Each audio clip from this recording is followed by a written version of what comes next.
Hello, everyone. Welcome to Developing Palates. I am Aaron Loomis coming to you from the Drew Estate studio. With me today is Seth Geis and John McTavish. How you guys doing? Doing well, man. Good I man. love. It's sorry. No, I love when we get these things.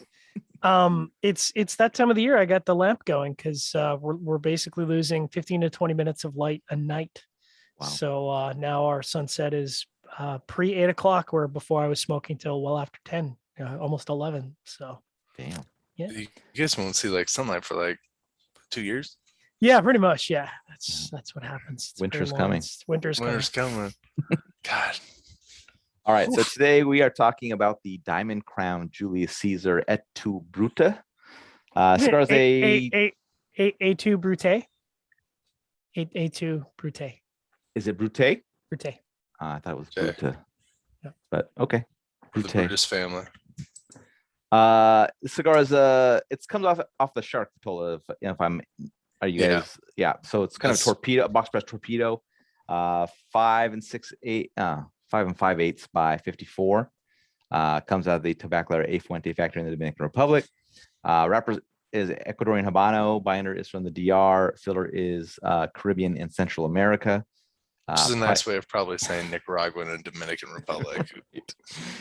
Oh yeah, you could Gotta throw some other romance it a little things in bit. there, yeah. Price point's $30. Cigar was released in August of 2018. So Seth, take us through your flavor experience with the cigar.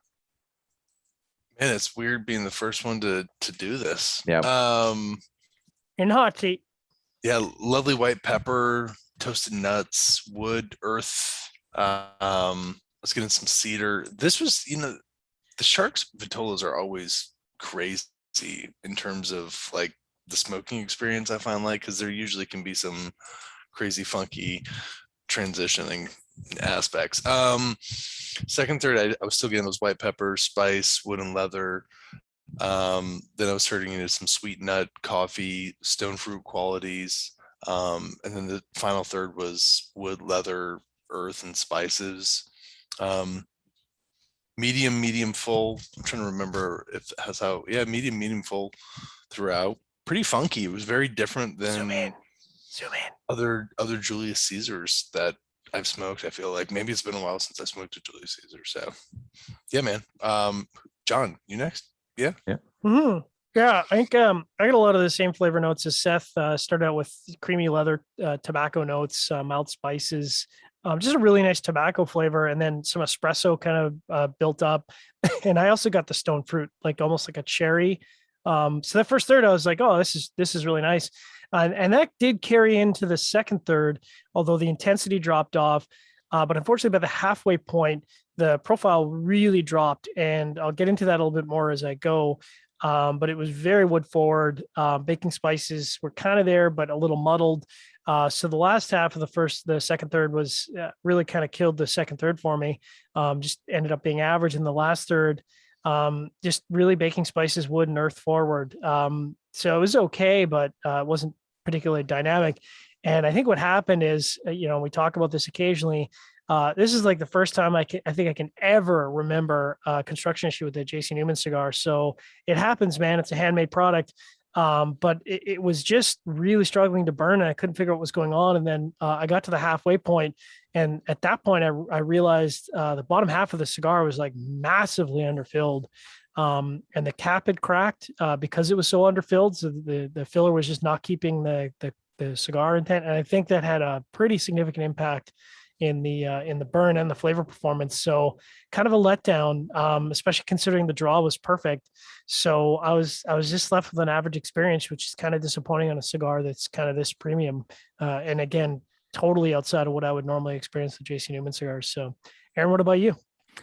Yeah, the flavor profile was pretty linear throughout. It was focused on toasted cedar, mustiness, and baking spice. Had the addition of some dry earth around the midway point.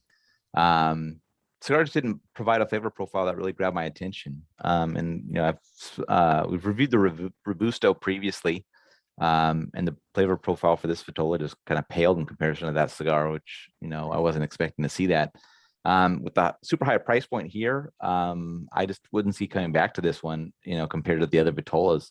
And if someone's looking to try this line, I would say pick a Robusto, pick another Vitola, but this isn't the one to go to unless you've tried a few other ones and then you want to try this one to see what it's like. But yeah, definitely don't dive in head first to this one, I don't think. All right, let's get into the scores. I'm going to start up top with John at 5.70. Seth gave it a 5.50. I gave it a 5.40. So John, how'd that 5.7 match up for you? Wow, that's really close. That matches up really well. And, this is definitely a case where obviously the burn score hurt it overall in the score, but I think more importantly, it hurt the flavor. I think that had it not had burn issues, I probably would have been in the low sixes. But I do want to echo what you're saying, Aaron. I think the Robusto is a better Vitola. I don't know why. Sometimes that just happens. Some Vitolas are kind of the ones that perform the best. And for me, the Julius Caesar Robusto that's a fantastic cigar. This one just didn't kind of live up, even though the packaging on this presentation was phenomenal. So, yeah. All right, Seth, 5.5. Yeah, don't buy it. I mean, it's just buy the Robusto. I feel like this is stronger than the other Vitolas too. Oh I don't yeah, know, big time. It seemed like it was just Medium full. Yeah, the flavor profile seemed a little bit darker, and it just wasn't as enjoyable as I find typical Julius Caesars. Wasn't as elegant. Yeah, and I mean the price is just. I know it's a Shark Vitola, and I know that's single coffin, but go for the Robusto. I think you're going to be happier with the smoking experience overall, and you're going to save a crap ton of money. Yeah.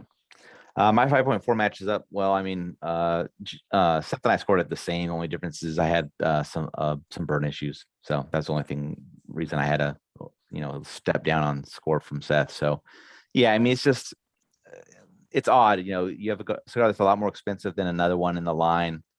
You'd expect it to be at least on par or show something different, and it's kind of a step down. It's just, I don't know. It just didn't make sense, and it's not worth paying the premium just to find that out. So if you like the Robusto, stick to the Robusto. Don't go looking for something. Don't go out for hamburger when you got steak at home, right? All right. Any other final thoughts, Venus? Scar's really a stab on the back compared to the other one. Oh, I see what you did there. I see what that's good. I like that. Yeah, no, I mean, like I said, the rest of the Julius Caesar line, I mean, if you're looking for a premium cigar, both in construction and flavor deliverance, I mean, that continues after so many years to be, one of those sort of upper echelon celebratory premium cigars for me. And I think they still deliver at least in the other Vitolas. So Yeah. All right. If you just catch this video on YouTube, be sure to subscribe to us. Also check out the full written review on the website, developmentpalace.com. Follow us on the social media channels, and you can catch all of our review recaps on podcasts. So iTunes, Google Play, and Podbean.